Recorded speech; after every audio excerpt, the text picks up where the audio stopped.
Hello friends, पढ़ाई passion में आपका स्वागत है। हम इस वीडियो सीरीज में यूपीएससी के द्वारा प्रीवियस ईयर में पूछे गए क्वेश्चंस को सॉल्व करेंगे। This is a PYQ series. तो हम इसमें 1995 से लेके अभी तक जितने भी क्वेश्चन पूछे गए हैं उनको सॉल्व करेंगे। The best way to solve the previous year question is to solve them subject wise. तो इस वीडियो सीरीज में हम एंशिएंट हिस्ट्री से रिलेटेड जितने भी क्वेश्चंस यूपीएससी के द्वारा प्रीवियस ईयर में पूछे गए हैं उनको सॉल्व करेंगे।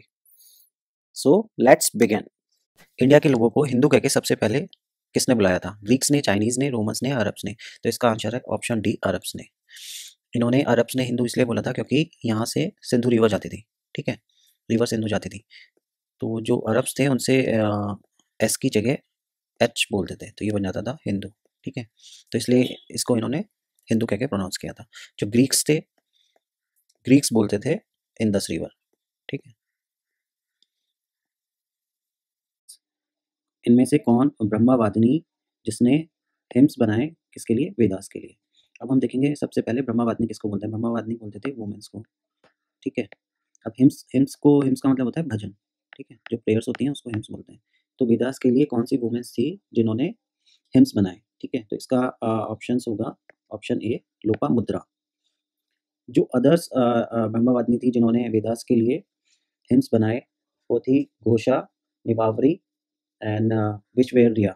ठीक है, तो ये नाम आपको याद रखने हैं, एग्जाम्स में कई बार ये नाम पूछे जाते हैं, तो ये इंपॉर्टेंट है। क्वेश्चन नंबर 3, ये मैचिंग का क्वेश्चन है। इसमें हमें लिस्ट 1 को लिस्ट 2 से मैच करना है। लिस्ट 1 में है ईरा और यहाँ पे लिस्ट 2 में ईयर्स दिए हुए हैं। सो फर्स्ट है Vikram era. Vikram era started by king Vikramaditya in 58 BC। ठीक है, तो ये इससे मैच हो जाएगा। Saka era, era started in 78 AD। तो ऑप्शन 3 हो गया। Gupta era started by Chandragupta first in year 320 AD। And Kali era started in year 3102 BC। तो इसका ऑप्शन हो जाएगा ऑप्शन नंबर डी।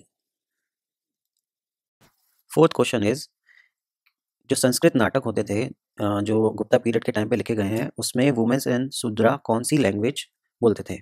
तो जो अपर कास्ट थी, अपर के जो 3 वर्ण थे वो बोलते थे Sanskrit language, and women's and जो शूद्रास थे वो बोलते थे प्राकृत लैंग्वेज। ठीक है, तो इसका ऑप्शन हो जाएगा option number B. The fifth question, the name by which Ashoka is generally referred in his inscription. Ashoka को उसके इंस्क्रिप्शन में जनरली किस नाम से रिफर्ड किया गया है? तो इसका आंसर होगा प्रियदर्शी। प्रियदर्शी यानी ऑप्शन बी। तो जनरली ये भी पूछा जाता है कि कौन से इंस्क्रिप्शन में अशोका को प्रियदर्शी नाम दिया गया है।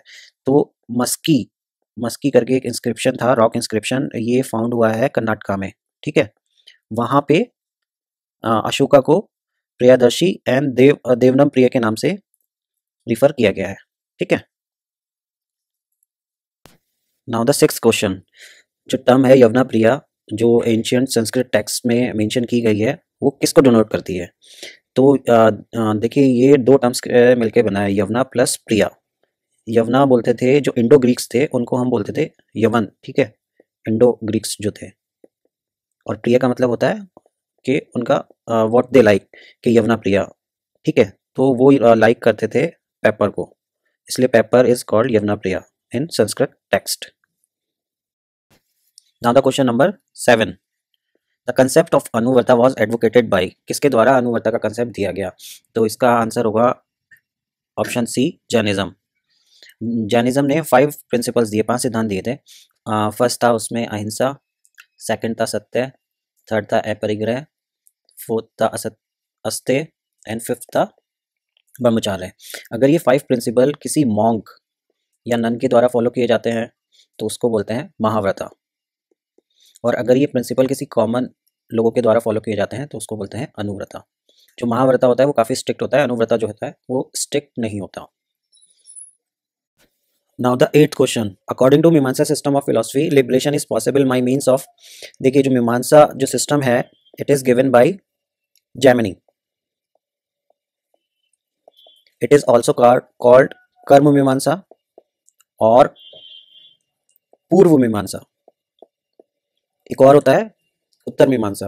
पर जब मीमांसा लिखते हैं तो इसका मतलब होता है पूर्व मीमांसा या कर्म मीमांसा।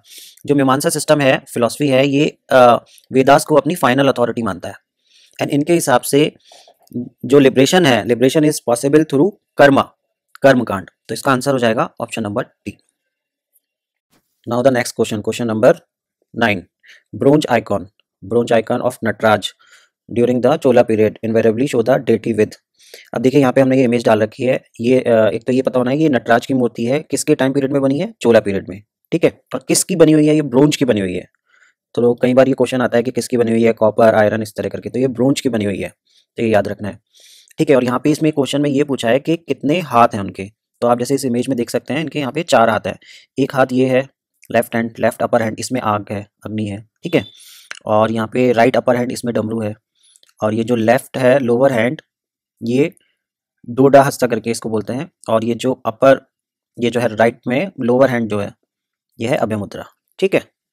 तो टोटल कितने हाथ हो गए, 4 हैंड्स। तो ऑप्शन हो गया option number C. Now the question number 10th। According to ancient Indian cosmogonic idea the sequential order of the cycle of 4 aeons yuga. यहाँ पे ये पूछा है जो 4 युग्स हैं उनका सीक्वेंस क्या है। तो सबसे पहला जो युग होता है वो होता है सत्ययुग। उसके बाद आता है त्रेता। उसके बाद आता है द्वापर। और उसके बाद आता है कलयुग।